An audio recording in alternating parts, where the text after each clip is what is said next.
माननीय सदस्य श्री राजेश वर्मा जी। धन्यवाद सभापति महोदया। आज आपदा प्रबंधन संशोधन विधेयक 2024 इस महत्वपूर्ण बिल के ऊपर आपने बोलने का अवसर दिया और मैं विशेष रूप से आपका धन्यवाद इसीलिए करता हूं क्योंकि जिस लोकसभा क्षेत्र से मैं आता हूं और जिस राज्य से मैं आता हूं वह राज्य सबसे ज़्यादा बाढ़ प्रभावित राज्य है और इस विषय पर आपने आज मुझे बोलने का मौका दिया। इसके लिए मैं खगड़िया लोकसभा की जनता की तरफ से और बिहार की तरफ से आपका धन्यवाद और आभार व्यक्त करता हूं। मैं उस राज्य से आता हूं जहां हम लोग हर वर्ष किसानों की फसलों को बाढ़ में बर्बाद होता हुआ देखते हैं। मैं उस खगड़िया लोकसभा से आता हूं जहां प्रत्येक वर्ष हम लोग देखते हैं किस तरीके से एक एक रुपया जोड़कर एक परिवार अपना मकान बनाता है और अपने आंखों के सामने ही उस मकान को ढहते हुए देखता है। मैं उस लोकसभा क्षेत्र से आता हूं।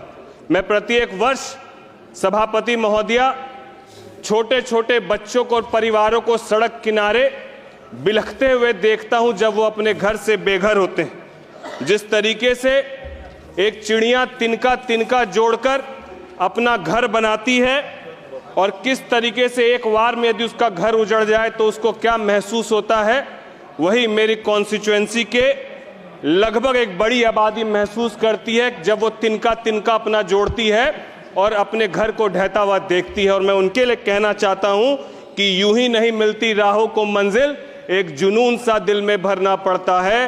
पूछा चिड़िया से कैसे बना आशियाना, बोली भरनी पड़ती है उड़ान बार बार, तिनका तिनका उठाना पड़ता है, तिनका तिनका उठाना पड़ता है। सभापति महोदया, राज्य सरकार लगभग 1000 करोड़ रुपया प्रति वर्ष बाढ़ में सहायता के लिए पूरे बिहार में खर्च करती है, लेकिन वो सहायता मात्र है। सभापति महोदया, अस्थायी समाधान के ऊपर मैं आपके माध्यम से ध्यान केंद्रित करना चाहता हूं। मुझे पूरा विश्वास है कि इस बिल के माध्यम से हम अस्थायी समाधान के ऊपर काम कर पाएंगे और इस बिल के लिए मैं विशेष रूप से हमारे गृह मंत्री आदरणीय अमित शाह जी और बिहार के हमारे गृह राज्य मंत्री आदरणीय नित्यानंद राय जी का हृदय से आभार और धन्यवाद व्यक्त करता हूं। साथ ही साथ मैं आभार व्यक्त करता हूं एनडीआरएफ और एसडीआरएफ के सभी कर्मचारी और पदाधिकारियों का भी, जिनके माध्यम से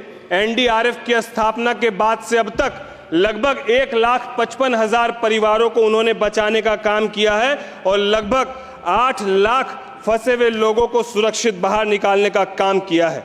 बिहार की इस पीड़ा के संबंध में मैं आपके माध्यम से सरकार का ध्यान कुछ विषयों पर मैं चाहूंगा कि मेरे तरफ से एक सुझाव है जिस पर सरकार का ध्यान जाए कि बाढ़ प्रबंधन के लिए दीर्घकालिक योजनाएं, नदियों में प्रबंधन और जल निकासी प्रणाली को बेहतर बनाने की जरूरत है। स्थानीय समुदायों को आपदा से निपटने के लिए प्रशिक्षित किए जाने की जरूरत है। जो सरकार की एक बहुत महत्वपूर्ण योजना है रिवर लिंकिंग योजना, जिसके माध्यम से मुझे लगता है इसको सरकार को बढ़ावा देना चाहिए ताकि हमारी जो खगड़िया लोकसभा और बिहार की जो बड़ी एक आबादी है जो बाढ़ से पूरी तरीके से त्रस्त है उस पर बहुत निजात मिलेगा। और साथ ही साथ जो कटाव एक बड़ी समस्या है, जिस कटाव के लिए मैं चाहूंगा कि हजारों करोड़ रुपया प्रति वर्ष खर्च होता है, लेकिन हम लोग अस्थायी समाधान के ऊपर बहुत खर्च नहीं कर पा रहे हैं। अस्थायी समाधान के ऊपर बहुत खर्च करने की जरूरत है और कटाव को लेकर हम लोग किस तरीके से बोल्डर पिचिंग और जियो बैग के माध्यम से पूरा पर्टिकुलर डिजाइन फ्रेमवर्क करके किस तरीके से हम लोग कर सकते हैं, मुझे लगता है उस ओर सरकार को और हम लोग को ध्यान देने की जरूरत है। क्योंकि जिस तरीके से जहां एक तरफ ये आपदा है, वहीं इस आपदा में कुछ पदाधिकारी ऐसे भी होते हैं जो अवसर ढूंढने का काम करते हैं। मैं सरकार से गुजारिश करूंगा कि इस ओर भी सरकार अपना ध्यान आकर्षित करे कि जितने ऐसे पदाधिकारी जो आपदा के समय अवसर ढूंढने का काम करते हैं उस पर भी सरकार सख्त से सख्त कार्रवाई और रुख अपनाने का काम करे। मैं मेरी लोकसभा क्षेत्र के 6 विधानसभा जो बाढ़ प्रभावित विधानसभा है, जिसमें खगड़िया, परवत्ता, अलौली, बेलदौर और सिमरी बख्तियारपुर जो पूरी तरीके से बाढ़ प्रभावित हो चुका है। मैं आपको कहना चाहूंगा कि मेरे खगड़िया लोकसभा के गोगरी नारायणपुर तटबंधन जो लगभग 51 किलोमीटर का है, जो वर्षों से स्थानीय लोगों के द्वारा इसका चौड़ीकरण और सुदृढ़ीकरण की मांग किया जा रहा है, वो होना अति आवश्यक है, ताकि बाढ़ के दिनों में उक्त तटबंधन पर बाढ़ का पानी दबाव से हर वर्ष जगह जगह पर जर्जर होते जा रहा है। इससे लाखों लोगों को फायदा होगा। साथ ही साथ लोकसभा क्षेत्र के नया गांव के वीरपुर टोला में मुरादाबाद, विष्णुपुर, माधवपुर होते हुए आश्रम टोला गोगरी तक रिंग बांध के निर्माण के विषय पर भी सरकार का मैं ध्यान केंद्रित करना चाहूंगा। मैं सिमरी बख्तियारपुर के पूर्वी कोसी तथा पश्चिमी कोसी तटबंधन जिसकी दूरी लगभग 40 से 125 किलोमीटर, इस परियोजना जो लंबे समय से लंबित है, इस ओर भी सरकार का मैं ध्यान आकृष्ट करना चाहता हूं। मैं चाहता हूं कि सरकार जिस तरीके से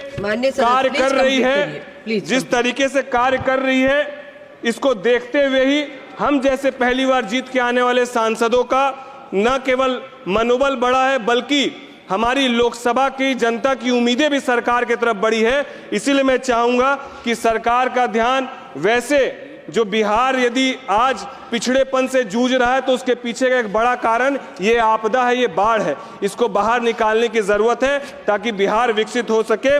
आज इस बिल के माध्यम से मैं डिजास्टर मैनेजमेंट रिफॉर्म्स लाने का प्रयास किया गया है, और इसके प्रावधानों की बात करें तो आपदा प्रबंधन ढांचे को अधिक प्रभावी और उत्तरदायी बनाने के लिए 2005 के अधिनियम में सुधार लाने का प्रयास है।